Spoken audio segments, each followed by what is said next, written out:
everyone, welcome back. Today's video is going to be a continuation of a series that I have been doing. This is going to be my Sephora purchases for the year of 2016.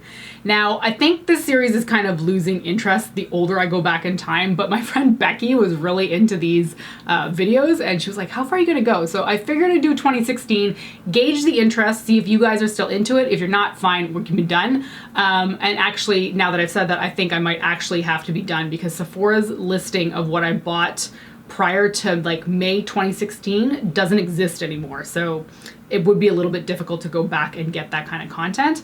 And as I just said, it only shows May 2016 and onward. So I'm actually going back to my blog, which is where I used to haul all the products that I bought. And I'm starting with January. So this is going to be a little bit disjointed until we get to May as I figure out which products I actually bought at Sephora, but they're fairly easy to pinpoint. So in January of 2016, one of the items that I know I got at Sephora was the Bite Matte Cream Lipstick. Let me scoot over a little bit. Matte Cream Lipstick in the shade Juniper. It was part of the Frozen Berries collection and it was only available in the US, which was really frustrating, but I happened to be in the US, I think well, it must have been the end of December, or maybe it was January, and I picked up the Frozen Berries lipstick. I still love that shade. It doesn't smell off, thank heavens, and I do still wear it. I think it's a beautiful lipstick. Okay, so in February, it doesn't look like I bought anything at Sephora, which is a little bit surprising. In March, however, I picked up the original Too Faced Sweet Peach palette. I love that palette to this day. I think it was such a good launch for Too Faced at the time. For me, I feel like that was kind of like the peak of when Too Faced was starting to get pretty interesting to me. I love this palette so much. I love the scent of it especially. I don't like the peaches and cream scent nearly as much as I like that sweet peach scent. I wish they'd made more in that sort of category.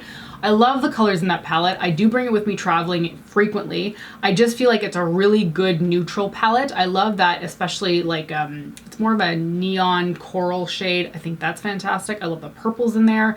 The warm brown tones are really perfect too because they're what I like to wear in a neutral color. So looking at it, that was the only thing that I got at Sephora in March, which is kind of surprising, but there you have it. Okay, so that was March 30th. I didn't place another order until April 13th, and I got the Urban Decay Afterglow 8-hour powder blush. 8 hours is a weird amount of time to claim that a blush is gonna stick on your cheeks for. Like, that's exactly a work day.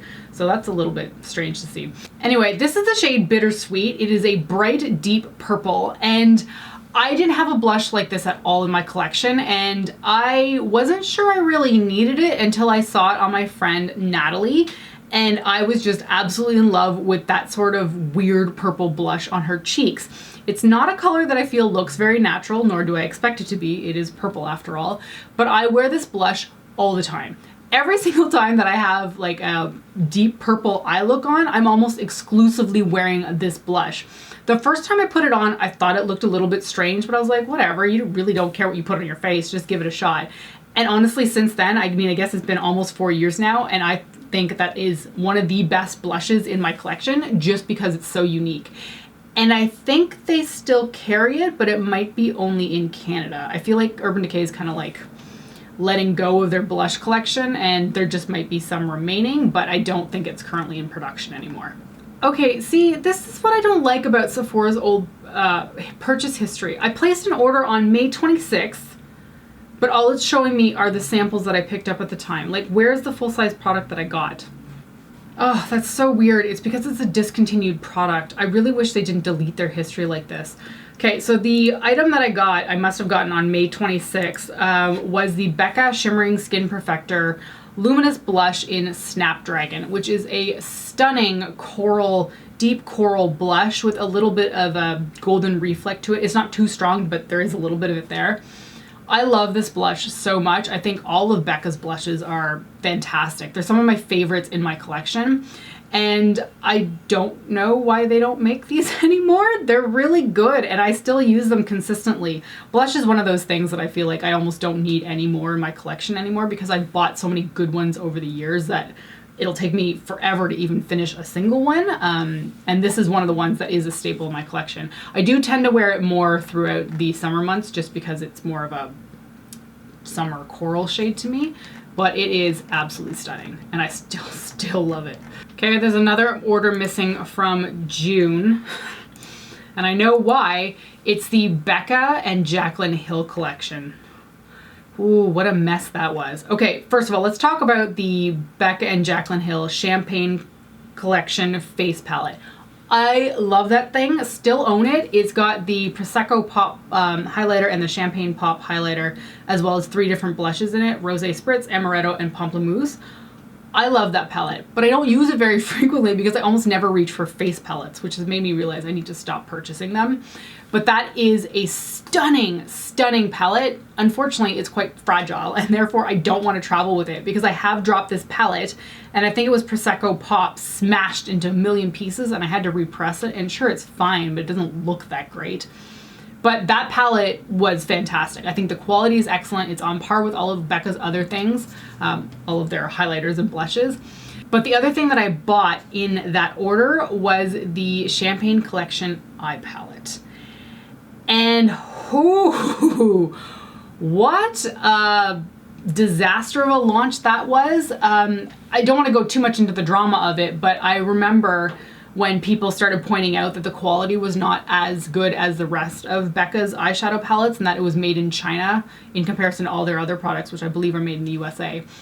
And honestly, I tried the palette out and I didn't really have a problem with it. I ended up posting a blog post, which I can link to down below, about how people were just attacking Jaclyn Hill over this thing, and she had apologized at the time, and I was just kind of like, leave her alone, people make mistakes. I mean, it's kind of funny to say that now because it's 4 years later and mistakes are still happening abundantly. But at the time, I was willing to give her the benefit of the doubt, and it was clear that Becca had done something quite wrong with this palette. And actually, it was funny, that day that I posted that blog post, I had tweeted out the link, and Jaclyn Hill had apparently read the whole post and had either tweeted at me or something like that. But I had the most hits on my blog that day because she had happened to reply to one of my tweets about the blog post, and she had thanked me for making that post and just said it was a kind post or something like that. But the amount of hits that I got on my blog just because she had done that was wild. I had never seen anything like that before, and it's not like she had tweeted me out on her main feed. It was literally like an at reply to me. And honestly, I hadn't really noticed a quality difference in that palette in comparison to everybody else who apparently tried it and could find a difference with it. I don't know if I'm just not sensitive enough or skilled enough, but I ended up returning the palette just because I felt like it was too similar to Ombre Rouge. I thought the colors were near identical, and there was like one special color in the palette that was not the same in the Ombre Rouge palette, so I just didn't see the point in keeping like a, I don't know, $50 eyeshadow palette that I wasn't going to be using that much. So I took it back, but I did keep the face palette, and I still love that thing. I think it's fantastic. I just need to remind myself to use it more. Okay, also in June, I placed an order for the Anastasia Beverly Hills Modern Renaissance palette. Is that really when it launched? In June of 2016?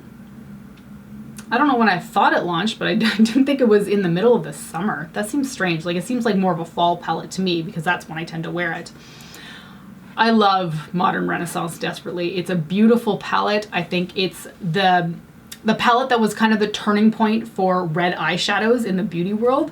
Prior to this palette, it was near impossible to find a red eyeshadow outside of Inglot that you could get your hands on easily. And when I saw this palette and they had launched it with, I think it's like 2 reds and one's kind of like a pinky red, I was blown away. I was so excited because I had loved red eyeshadow for a very long time, but it was so hard to find that it was very frustrating. So when I saw this, I think I snapped it up immediately, or at least I think I did, because I don't actually know when it launched. But I was so happy to get my hands on it, and the quality was lovely. It was smooth, it was buttery, it blended nicely. It was just a wonderful palette. I still own it, I still use it, and I still love it desperately. Okay, moving on to July. There's not a whole lot in this order, but I did order the Too Faced Melted Liquified Longwear Lipstick in the shade Sugar.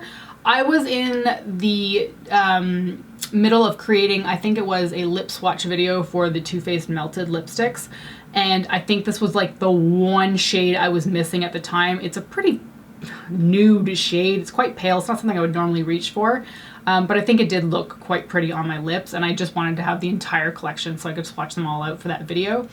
I do really love this formula. I wish that they had kept it around, but I think they got rid of it within the last 3 years, which is a little bit of a shame. I don't feel like people like clamored onto those lipsticks, although I really love them. They are getting old in my collection, so I guess they're about 4 years old. Maybe some of them are 5. They don't smell bad, which is good because they are getting a little bit old, but I should probably like go through them all and just make sure that they're all like kosher to wear. I know some people are really sensitive to expiration dates on makeup. I'm not one of those people.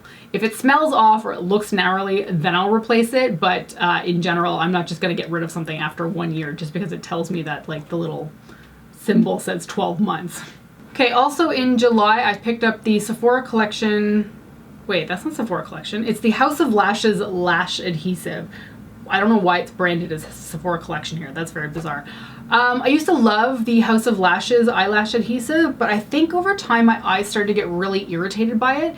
They would hold on really well, but I feel like my eyelids were swelling up a little bit to it, so I don't know if it was something in the formula that just wasn't sitting well with me, but yeah, I've stopped buying that one, and I think I now use the Kiss one. In this order, I also got the Bite Beauty Luminous Creme Lipstick Trio. It was in the shade Nude, but I don't actually remember what the shades were in this package. I know Bite was phasing out their Luminous Creme formula, which is why I think they started bundling them together because it was a great price. I think I got 3 lipsticks for 28 bucks, which is amazing. I think that's like 3 for the price of 1. I'm pretty sure Fig was in this one, which is why I got it, because Fig is a fantastic lipstick color on me anyway, I think. But I can't remember what the other shades were. It's really weird. And it's not telling me because this order history is terrible. Okay, August looks like it was a big month, so I'm just gonna go through it all together and not give you dates because again, the Sephora collection, or the Sephora ordering history is terrible. Okay, so I got the Too Cool for School Egg Mousse Soap. It's a face wash. I thought it was going to smell like egg, but like creamy eggs. I don't think it did. It didn't smell bad, but I had thought it would smell like eggs, but good. I don't know how that makes any sense thinking about it. I got a small size, just wanted to try it out. It was fine. I don't have any lasting memories of it other than the fact that it washed my face, so that's good. I also got the Tarte and Graveyard Girl Swamp Queen palette. I remember that. I was so excited to buy it.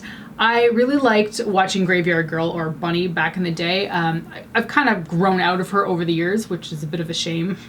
But I did really used to enjoy her. And when she launched that palette, it looked super exciting to me. I loved all the tones in it. I thought the eyeshadows in particular were really pretty. And I do still have the palette. I still use it. Not that frequently, but it still is in my collection and I'm not planning on getting rid of it anytime soon. I don't love the face products. I feel like the bronzer is way too orange for me. The blush is fine-ish, but the highlighter is like this chunky thing that sometimes can look okay on your face, but in general tends to be a little bit too glittery, chunky for my taste. But I do really like the eyeshadow, so I'm holding on to that one for sure. Okay, during this month, I also got the Anastasia Beverly Hills Glow Kits in Sweets and Moonchild. Now, I don't remember if I actually bought that at Sephora or if it came to Sephora's website later, but I know they were eventually available at Sephora, so I'm just going to talk about them anyway. Love them to pieces. They are some of my favorite highlighters. The Moonchild one in particular is a favorite of mine. It's those like ivory duochrome colorful reflecting highlighters that I just love to wear when I'm wearing colorful eye look. I actually think I've got Lucky Clover on my cheeks today because it is a green highlighter and it matched my eye look. I go back to them all the time. I think the Moonchild one in particular is like a special favorite of mine. The Sweets one is pretty, but I don't feel like the shades are necessarily, I mean, they're unique, but they're not as unique as the Moonchild one, but I still go back to this palette all the time too. I just really like ABH Glow Kits. I think they're fantastic. Okay, the other thing I got during that month was the Too Faced and NikkieTutorials collaboration, The Power of Makeup. It's garbage. It's so bad. I mean, everybody has talked about how terrible this palette is. And I don't really know what happened with it, if it was a production issue or not. Everyone's got their own conspiracy theory. I don't really care at this point, other than that I found the packaging heinous. That weird leopard print with pink and gold is just ugly to me. And the eyeshadows and palette colors, like the blush, bronzers, and highlighters inside were just, I guess the blushes and the bronzers were fine, but the eyeshadow colors were just weird. They were a weird mishmash of colors. They never performed very well. I used the palette a handful of times and was just like, this is trash. I think I only really got rid of it recently. I should have gotten rid of it a long time ago, but I just couldn't part with it because I used to love Too Faced so much.